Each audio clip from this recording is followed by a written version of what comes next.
subukan yung ating bagong gawa kahapon mga kasuelo. Oh. Ang lakas ng ulan. Dito naglalaro. Walang trabaho ngayon mga kasuelo. Stop muna. Tapos tamang-tama din dahil ako sesyon ngayon.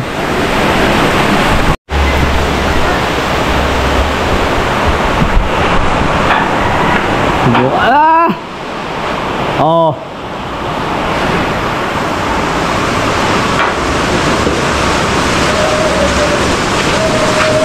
Pagtrabaho sana kapag kahit umuulan.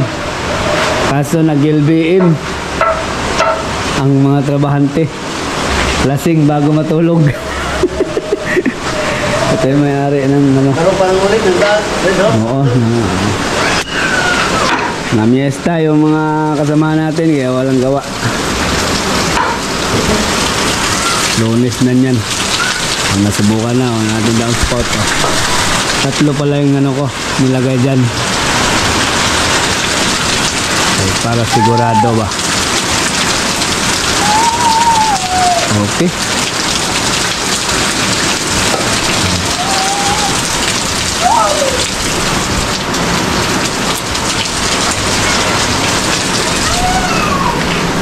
Alawalas.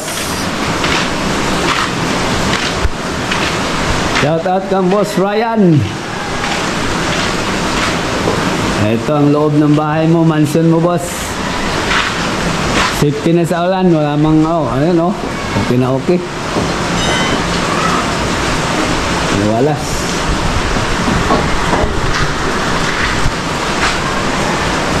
Ano pa nito? Marami pa ito. Kisame, finishing, lababo, marami pa. Ito CR niya. So itong si Boss Ryan sa kanila ito gusto ba plano bali dalawang pinto. Meron dito sa master bedroom sa kanila, kwarto to nila. Meron din dito. So yan ang kanilang gusto. Tama din na kasi umulan din at may session din kami ba. May session kami ngayon.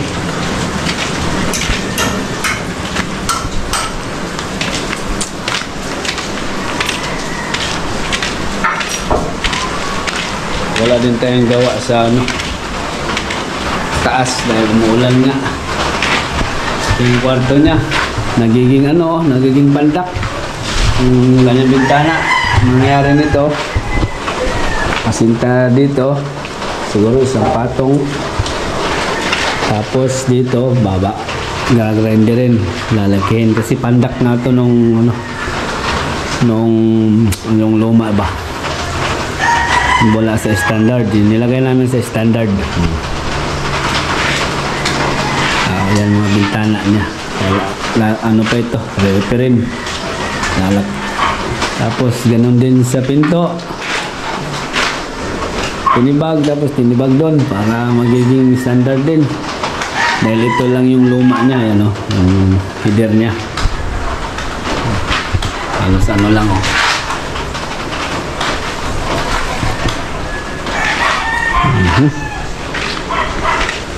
Ito yung master bedroom.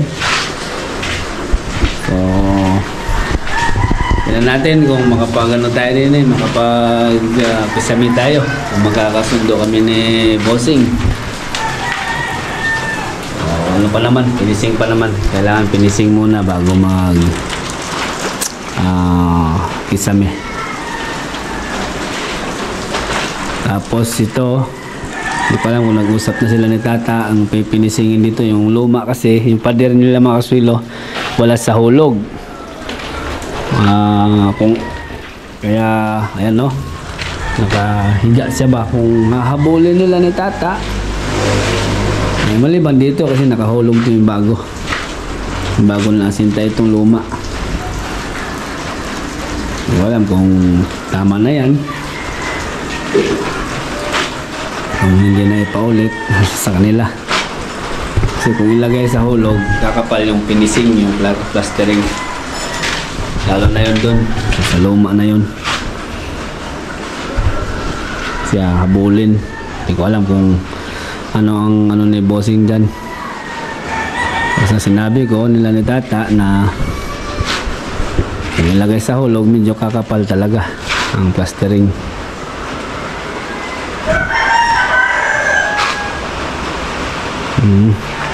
Yan, nilakihan din yung ano niya, yung mindor, dahil ano nga, maiksi. Ayan, titibagin yan. Kasi meron nga ano doon sa tiris, meron pa tayong gagawin dyan. May bubong pa. Okay, marami-rami pa to. Madugo-dugo pa ito mga suelo. Lalo na ni Bossing Ryan na nasa abroad ngayon. Di biro magpagawa talaga. Tsaka magastos kapag ano, kapag renovate. Magastos, tibagan. Ang tinanggal namin yung ano dyan, nakalawit na beam, inangat, ayan yung bago. Yung bagong beam. Kung aman ito ni Bonbon, sino yan? Gigapas mo kayo kung ito sa simento. Hindi rin, man ito sa tubangan. Ang botahin na ron. So, yeah. Maganda na ito tingnan kapag na may kisame na. Lalo na kung nakapili sila ng magandang design ni Bossing. Dahil high ceiling na siya, hindi katulad nung dati. Maano talaga, maiksi. Wala mang ano yun, walang 10 feet.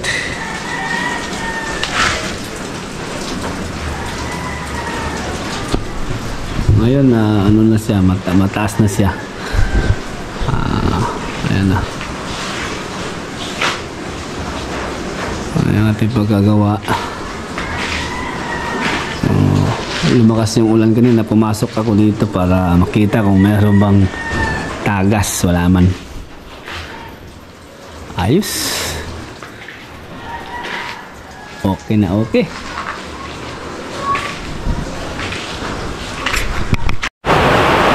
Oy, bumuelo na naman ang ulan. Day off.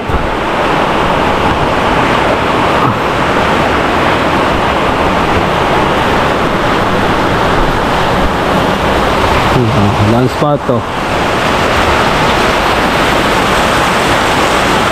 Yung down spot niyan, tsaka na yan kapag ano, maglagay ng spandrel pagkatapos ng spandrel para wala nang disturbo ba.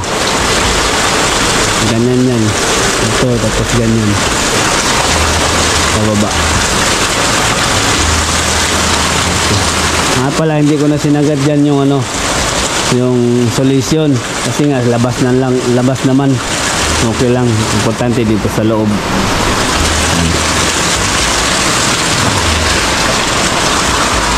So dito banda wala pang flashing.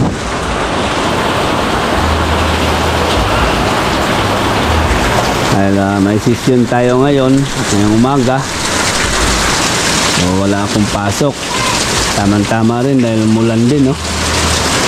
Saktong-sakto. Ang ganda to kapag nalagyan ng ceiling. Mataas na. Ano ka na nito, makapag lagay ka na ng design. Dahil mataas na. Ito na dati ba? Okay. Alam mo ng update. Ngayon nga pala, meron nga pala kung ano dyan mga sulo. Karning kambing, binigyan ako ni Peter, yung ating kasosyo doon na may kambing din. Binigyan ako ng 1 kilo siguro yun o kalahati. Tumulong kasi ako sa pagkatay. So binigyan tayo, yan ang ating lulutuin ngayon. Tayo pinakuluan ko muna.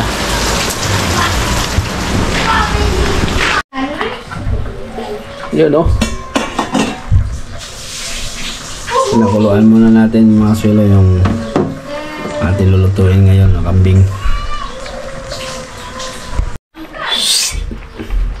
Ligo ka na dyan. Shampoo daw. Ayun no. Pakuluan muna natin mga sulo kay medyo matigas to kay ano ito.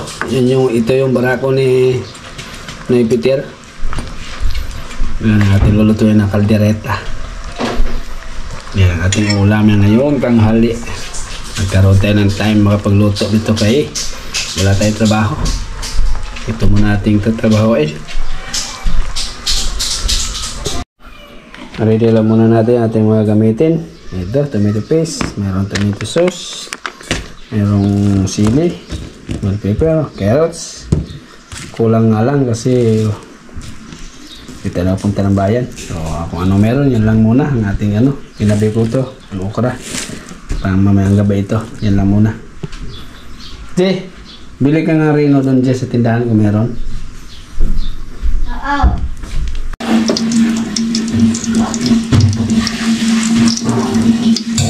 Luto na tayo, ika! Luto na tayo mga sulo!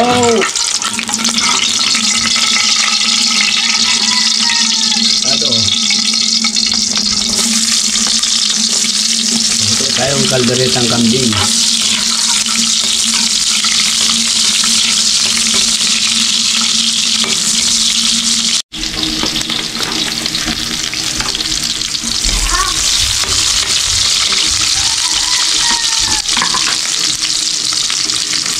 Ayos ng pareno.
Buhay pa lang, busog na.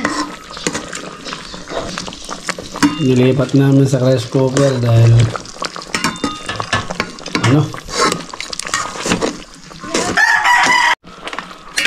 dahil naubusan kami ng gasol mga kaswelo. Pero yan, okay na. Kain tayo. Ano? Kain po tayo mga kaswelo. Kain tayo. Tara, kain tayo.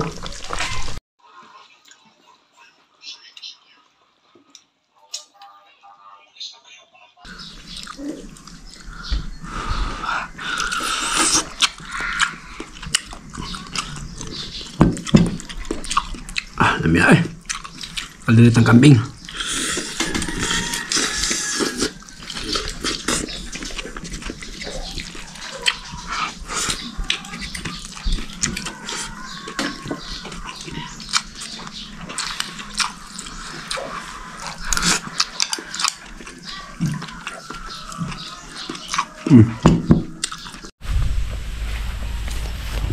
Ang ganda ng spot ng aking mga baka ngayon mga kaswelo. Ito yung spot ni Momo. At tumataba na si Momo mga kaswelo. Wala tayong ano ngayon gawa sa bahay project natin dahil naman tayong activity sa barangay kanina at umulan din. So dito tayo sa mga laga muna. Momo, pahit mo, ang ganda oh, kasarap ng pagkain. Dito sa nanay niya. Papunta tayo nila ni Maribek ngayon, tsaka ni Jason at ni Victoria.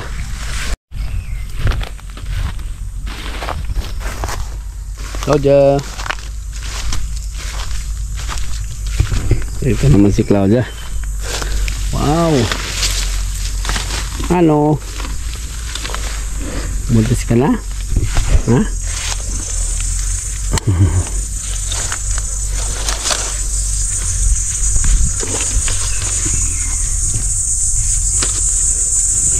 Magandang baka. Sana mabuntis ito mga swilo.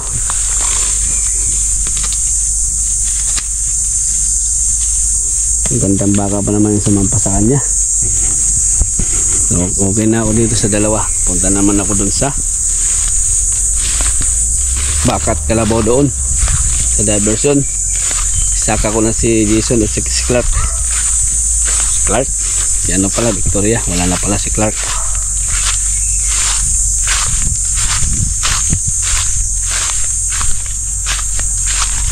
Punta natin yung iba pa nating alaga. Hari ng karsada si Maribek at Bikbik, ba't nagpagitna kayo?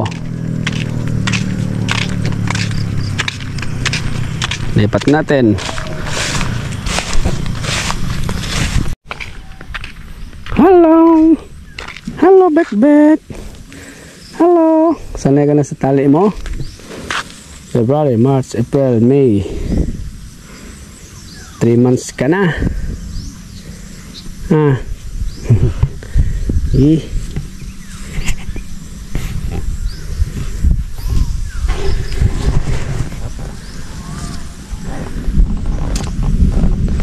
Malapit na ito sa schedule ko rin mga kusilo na purga ulit at vitamins si Bikbik. Okay, punta tayo sa dalawang kalabaw.